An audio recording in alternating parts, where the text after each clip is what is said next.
Prof. How are you? Good morning. Well, Prof, hold on one second, please. Hi, viewers. Good morning to you. It is your favorite SonRise show. Thank you for joining us. How are you all doing? Please let us know in the chat comment. Prof, I said, hold on. Let us know in the chat comment, please, how you are doing. Now, Prof, how are you doing? You see, this is exactly what, Bibby, good morning. You know, last Sunday was Father's Day. This is how you didn't wish me happy Father's Day, right? I did, Prof. I did. I probably did after like 20 minutes. At the end, like exactly. Does it really matter? I did it. Does it really matter, Prof, you say? Happy belated Father's Day. And to the fathers in the house, happy belated Father's Day, in case you didn't get the message last week, because I did wish you guys happy Father's Day. No, don't worry. At church, you know, we were wished happy Father's Day and everybody else did. But Bibby didn't. Well, so yeah, here you are now. Did you get any presents? All nice to them, but you didn't wish them happy Father's Day last week. Well, do you know, as we say, remember last week we were talking about conscience and, you know, true repentance and everything. So I truly repent. Happy Father's Day. Father's Day for me is the whole of June. So it doesn't really matter. It doesn't have to be one day. So you get celebrated every day. Right? So happy Father's Day, everyone. Okay, good do you know, talking of that, I really let's talk about Father's Day and fatherhood, what it means. You know, I have been seeing recently on social media where women wish themselves happy Father's Day. Well, what I have not seen so far, and please, viewers, if you've seen this, please do send your message. Just comment in the comment section there. What I haven't seen so far is, like on Mother's Day, you see men wishing themselves happy Mother's Day. And what happens is, most times you see this with like single parents. So single mothers would say, oh, happy Father's Day to me, for looking after 3, 5, 2, 1 child over myself.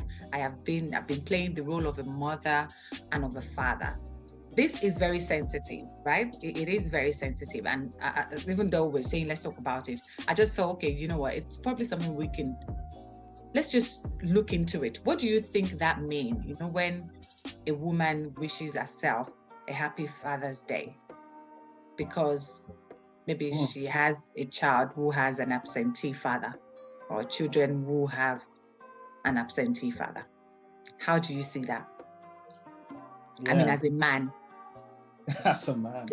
Well, I have to say, I don't own copyright or the rights to the use of the term father. So, you know, but I know what you mean. I did find it a bit surprising. To be fair, I wasn't aware of this sort of trend, although it makes sense given the times in which we are. And my first reaction was, what does that mean when you say happy Father's Day? As you've explained, I can understand the sentiment behind it, right? Obviously, as some wise person would always say, whenever you hear some perspective expressed, as long as you're not dealing with somebody who's, they're just out of their minds and their minds are not functioning normally. You're dealing with a normal person and they've expressed a perspective. There's usually a good reason, as far as they're concerned anyway, why expressing that perspective. And we do ourselves no favors when we dismiss other people's perspectives simply because we can't see it from where they're sitting. Perspective doesn't mean truth, okay? Perspective is still as truth, but it's still as valid, because somebody will say to you, perception equals, or indeed, it's even greater than reality. That's right. Yeah. Reality doesn't matter except the way I perceive it, except what I perceive, because you're still going to see reality through a pair of eyes, through a set of lenses, right? And it's what you see that is, in that sense, represents what you see of reality. You see what I mean? Yeah. So you've seen these memes of, you know, somebody looking at something from the camera and they've only caught a corner, a part of it, and you don't see the whole picture. You may say that's not the reality, but that's what it's right? So I can see when you described the context that you said that these are from single mothers who have raised children by themselves, and they're wishing themselves happy Father's Day. And I think I can certainly understand where that's coming from. And indeed, I would understand if it was the opposite, although you said you haven't seen. No, I haven't truthfully yet. But the sentiment would apply, right? Where a father would say, I have been raising these children by myself, and therefore I can say to myself, happy Mother's Day. So on the one hand, I certainly understand what that sentiment is. And you know what? I don't think it's, my first reaction where you said it was that of surprise, but it's not completely a negative thing. Why do I say that? Because even in wishing themselves happy Father's or Mother's Day, they are acknowledging the fact that there are two people that play a role in raising, right? Father or mother. So in fact, by doing that, they are highlighting the absence of the other. Now that may be, I think overall that's not a bad thing, because I don't know how you're going to convince a child that there wasn't a second person of the opposite sex involved in their biological birth or coming to be. That's just the way things are. So you do have to have a way of explaining that. So I think that's one, in acknowledging that role is important and it needs to be played by. I think that it's probably even worse to not acknowledge the other role. You see what I mean? Probably worse for a mother or a father to say, oh, you don't need a father, or you don't need a mother. Because that's not really true. So I think what the person is saying is that you need both, and I've been doing my best to play both roles. So that's the So I think if it came out that way, maybe it wouldn't rub people off the wrong way. And sometimes, because as we always say, everyone is entitled to their own opinion and how they see things. But the ones that we have seen so far, it's usually when maybe the mother or the father is throwing a shade to the other person. So not necessarily from the place of you as a child is entitled to having both parents in your life, doing whatever it is that they need to do to bring you up, to get you to speed, right? However, for whatever reasons, you've ended up with one person playing both roles. And, well, we're not happy with it, but it is what it is. This is where we are. And so let's celebrate that you still have that one person who's able to handle two roles at the same time. So I think for the children who are in these situations, right, they probably would get a bit more benefit from that angle than where you see like the exes. This is on social media, right? The exes throwing different shades at each other, and then after some time they kind of just go head on straight and mention the name of the person, and the person mentions their name, and then you just sit back and say, okay, your child is old enough or will be older someday and will read all of this. And what if you guys settle your scores by then? How do you take back all of this? You can't, right? That's what we were saying last time, wasn't it? You can't really take back these things. But I think to the point you were making, yes, that's why I started off with that perspective, if that's the perspective. The fact is, however, number one, often, like you pointed out, perhaps that's not the perspective people are coming from, but you would question the need really to come from that perspective anyway, because you'll ask yourself, what is it that we're trying to communicate at the end of the day? Because it's self-evident, right? It's self-evident if you're a single parent. It's self-evident that you're playing both roles. So that's right. You don't really need to emphasize that unless you're trying to communicate something else. And so the question is, what are you trying to communicate? Let's try to understand. Are you trying to communicate to the other party that you feel wronged by, like you said, in which case that's something completely different? Are you trying to communicate to yourself that I've really done a good job, and if I don't feel appreciated, I'm going to appreciate myself? Fair enough. But if you're doing that, then why do we need to know about it on social media since you're talking to yourself, right? The third one, are you communicating to the world to say, I need a pat on the back because I've really done this and I don't feel I'm being appreciated? Fair enough. Yeah, maybe that's what you're doing, but you should get a pat in fact, you deserve a pat on the back, and that's irrelevant. Absolutely. That's irrespective of whether you're playing both roles or not. The one role you're playing, it's already enough to get a pat on the back. That's right. So the fact that you're being underappreciated by the people around you does not necessarily, it's not a reflection on you. It's not a reflection on how well you're doing. It's a reflection on them, the people that are not appreciating you, whether they're close or they're far from you.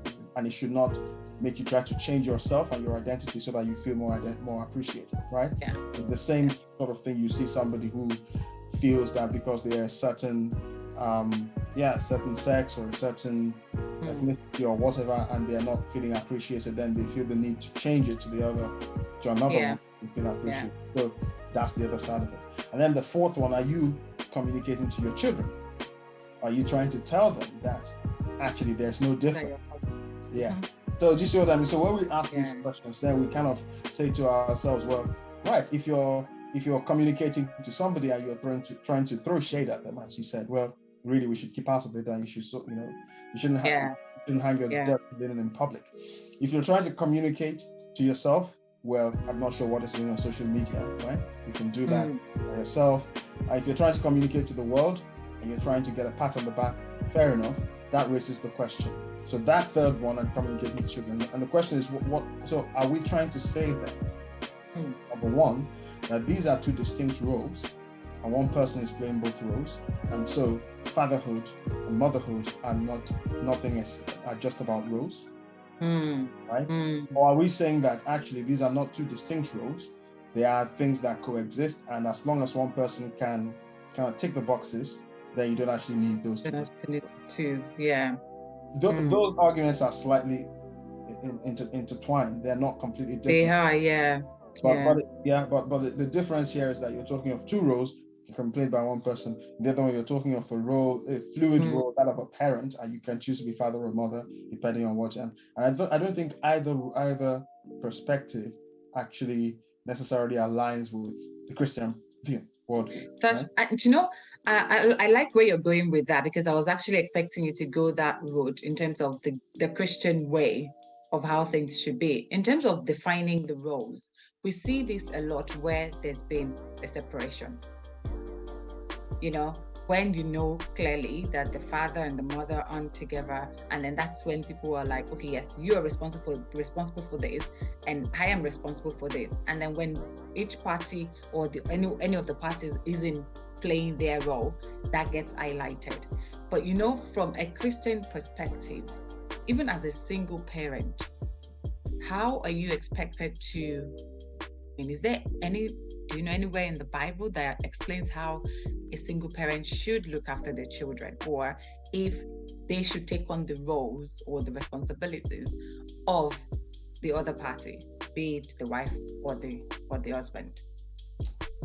That's a very good question you've asked. I'm sure that there were single parents in Bible times, but of course, given the predominant cultural context, this is not something you would see talked about very much, very often, right? And so sometimes you would see a person's mother being referenced, a person's father. They mean they were single parents? Not necessarily. So I think that, and of course, the cultural context is completely different, right? Because if we wanted to transplant the cultural context, then we'd have to get rid of a lot of things right now. That's right. Relocate, move, and things like that. So perhaps I guess for us, it's perhaps less helpful to look at that cultural context and look at, I guess, the intent, right, and the spiritual intent of God in this whole picture, because we know that God is described as the father of the fatherless, the father to the father. We describe him in that as we write our songs, and that comes from somewhere. It comes from that cultural perspective that because of the way cultures were, the father was very much the covering, as Pastor would say, the source and the sustainer. Many cultures were rooted in finding identity, finding security, finding a sense of belonging through the male in the relationship. And once that was missing, everything else, the mother, the children, all became prey, right, to what was largely a society that didn't really cater to those who were less able to care for themselves in that sense. And that's why you would often see where God is talking, he would talk about how we act towards the widows, right? Because often being a widow meant being a single mother, right? He would talk about how you act towards those who are poor, act towards those who are the fatherless, because he was the one that would take care of them, right? So he is the one. So we see that, in fact, these situations are very, very close to God's heart, right? Because he recognizes that often everybody else goes on with their lives and forgets the big gaping hole that are in these lives, not just in a physical sense, but also in an emotional sense, right? The connection is broken, the relationship is broken. And if we go even further back, we see, right, from the very example that we see of God himself, right? Yeah. God is one. Okay. When he created Adam, he was Adam's parent, right? We describe God as Father. Okay. But God is also El Shaddai. El Shaddai. Right? The many-breasted one. Yeah. So you see that also when we talk about God, we see that we reference that nature of being both father and mother and parent, right? And that's the perfect picture. The perfect picture is that in that relationship where you have father and mother, they are kind of two sides of the same, two parts of the same, right? The same we had God creating Adam and called him, or he created man, created him male and female, and he called him Adam, right? Yeah. God created two parts of the same. You're not going to say when you say man, you're only talking of, again, as Pastor Timmy would say, you're only talking of male man or female man. God created man. They are two parts of the same. And when you have that relationship, there are two parts of fulfilling God's mandate as far as that family is concerned, because God by himself is complete. He doesn't need, a mother to complete him. He doesn't need a father to complete him. He's our father, right? He's that, what we need. So, but from a human perspective, obviously, we are not in that same way. When God created, there was a distinction between those two. And with that distinction came certain attributes and certain like features and so forth. So that does mean that in our reality, you're going to have a difference between the two of them. Now, bear in mind, I'm not talking of roles. There's a slight difference, right? Because roles are often, again, culturally derived, right? We talked about. Now, there are some key things that don't tend to vary as far as cultures are concerned. But I don't really want us to talk about that because I think it can be a distraction and people will say, true. What I want to say is that in God's original picture, you have both. It's both for us, right? And he wants to have both represented. Now, when you have an imperfect picture, yes, you can have one party trying to take on the role of the other. Does that make them the other? Not necessarily, right? It would mean that they are trying to fulfill that other role. But there's really nobody, I think, that would say to you that a man, you can be very great and do all the things that a mother can do, but that still doesn't make you a mother. That's right. Yeah. That's right. You're a male parent and who is really playing all the roles, but it's not necessary. There's a reason we use different terms for them. So I think that in short, after the long part of it, in short, I understand the perspective, I understand the spirit of it, and if it's done with the right perspective, I can understand that and I appreciate that. However, I'm not sure that there's really any need to emphasize, Happy Mother's Day to myself or Happy Father's Day to myself, being, simply because I think that God understands the people around us who understand the things that we're dealing with, and the children will also appreciate that we're dealing with. I think the children are happy to say, you're my mother, and I love you because you're my mother. I don't need to try and be father and mother. You are mother, and I understand all that you've done. That makes it even more impressive or more, something. That's right. Yeah. Because there isn't any comparison. Let's face it, right? So thank you so much, Prof, for that. I think it's important that we mention this. You said earlier that sometimes maybe it might be because people feel they are not being appreciated for doing this role, and that's one of the reasons why they would decide to wish themselves a happy Father's Day, or maybe just highlight the fact that, by the way, I'm the mother and also the father. But going to people who are around these people, who are closer to them, it's also for us to be a bit more sensitive around the things that they are going through and also support them. I think we should celebrate as a single mother or a single father. It should be a thing of celebrating you as a single mother or a father, as opposed to trying to say that I am a single mother, but I am also the father. It's one is enough if God helps you. God's design is that you have two, but the Bible says two shall become one. So if we look at it in that way, we have become one in a way, and then you can work together. But anyways, all of what we've said this morning, it's in the spirit of Father's Day. I was just going to ask, I don't know how we started talking about Father's Day and we ended up talking about mothers, but that's the thing. This is why, this is the beauty of God. Like, you can't just talk about one and not get into the other, because he wants a perfect picture. But yes, thank you so much, viewers, for staying with us. Don't go anywhere. When we're back, it will be our Spotlight Minutes. We'll see you in a few seconds. Hello. Hey, good morning, Clement. How are you today? I'm doing great, and thank you for having He's me. just very chill, isn't he? Good, good. You know, like I'm like, hey, good morning, Clement. He's a I'm cool cat. good. I Cool mean, like, cat, oh, Clement. okay. All right. So maybe we're taking it cool this morning. I mean, Sunday morning. We don't really take it cool on SonRise, by the way. we're always on fire. By the time he's done with Spotlight Minute, he's going to warm up. Warm up, right? Thank you Yeah. so much. Thank you for joining us this morning. Yeah, welcome. You know, like I always say, there's always Thank you for more having to me. the face. There's always more to the face. I'm sure people have seen you doing Lighthouse News a few times, so they probably recognize, or at least, you know, they recognize you somewhere, but we always say there's more. So, Mr. Clement, cool, calm Clement, Trevor C, is there something that you can tell us about yourself today that people who are watching may not know? I'm a fan of Lego, the building blocks. Yeah.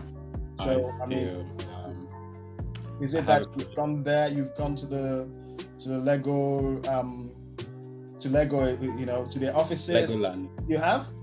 I've been to Legoland before, long time back. But now I do the big building projects. Really? What's the biggest thing you've built? I've done like the Star Wars ship with my friend. What scale is that? What scale? It took us about almost a month. How big was it? Was it as big as what? The room you're in? Yeah, it's like about 16 centimeters by 40. So you mean meters? No, centimeters, like not up to a meter long. Oh, okay. Yeah, so 100 centimeters make 1 meter. So so we got it together and we just spend most weekends like just. Okay. Fair enough. Interesting. So if we need to build extend rock tower, with Lego.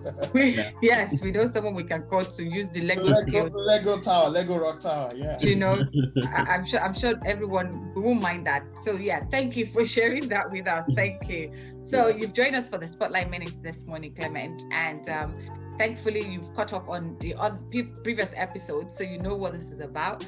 We do have two options on the show. So the first option is tell me something, and that is where we give you a word. I give you a word, and then you use that word as many times as possible under 30 seconds. Yeah. And the second option is all about you. So this is where Prof will ask you questions. I mean, these are going to be random questions about you, and then you answer as many as possible under 30 seconds. So for this morning, what will be your option? Tricky. I'm going to choose one for you. You have 5 minutes. Tell me something. Tell me something. Okay. So, well, anyway, I think we're kind of balancing it. So that's fine. So this tell me something. I'll give you a word, and then Prof will help with the counting. The timer will be on the screen as well, and the countdown. If you can't see it, don't worry about it at all. I'll let you know when your time starts and when it ends as well. So, are you ready to go? Yeah. What's his word? Prof, are you ready? Yeah, what's his word? Your word is going to be dance. Dance, okay. So, we would like to find out how many times you can use that word dance under 30 seconds. Clement, dance. No. I will tell you when your time starts. So I know you're on the roll. The sentences have to make sense, right? So yes, we have to make sense of your sentences. Okay. So now, your time starts now. Clement can dance. Bibby can't dance. Prof can dance. Pastor can't dance. James can dance. Margaret can't dance. Sunday can dance. Monday can dance. I'm going for dancing. Is this a dancing class? Are we dancing tonight? Can we go dancing tomorrow? Time up. I can't dance. No, that's what I'm going to address first. What do you mean I can't dance? You are Monday or Sunday or something like that. You know what? I think that was 16 or 17. At some point there, I think it was 17, but I think we'll see once the final count comes up. But, do you know what? I think that I think it's you answered it, you used it about 16 times. I think so. But then I was expecting him to go with Tuesday can dance, Wednesday can dance. You know, there are people with names like that, right? Yeah. But I mean, well, I won't forgive you for me to forgive you for saying I can't dance, right? Why would you think Prof can dance? He said Pastor can't dance. Pastor is not here to defend himself. So Pastor Temi, you know you can dance. If Don't I mind say Clement. you can dance, right? Yes. We won't be having this conversation. Yes, of course. Well, I will be like, oh wow, thank you so much. That was so good. Well done, and all of that. Anyway, thank you. Next time. Thank you so much, Clement, for coming. Thank you. That was good. We'll see you in service, okay? Yeah. Thank you, guys. See you soon. Bye. Yes. Oh, Clement, well done. That was good. But I'm still waiting for my apology on For not being down dancing, right? Anyway, I'm not going to go into service thinking about that because it is Thanksgiving Sunday. Yes. Yes, Prof, please take us into service. I tell you what you should do, Bibby, as we go into Thanksgiving Sunday, put on your dancing shoes just like everybody else and prove Clement wrong, you know? Do you know? Yes. So everybody is going to Thanksgiving now. It's the last Sunday of June. Can you believe it? After this week, by the time we meet next week, we'll be in the second half of the year. God's really been great. It's been a great half of the year. I know things may not have gone exactly how we wanted to, but other things have worked even better than we expected. And together, as we go over now to the Rock Tower with Pastor Temi, the Hill City Choir, and everybody else that's going to be at church, let's celebrate what God's done. Have a great day. Don't go anywhere. See you at the service. See you. Bye.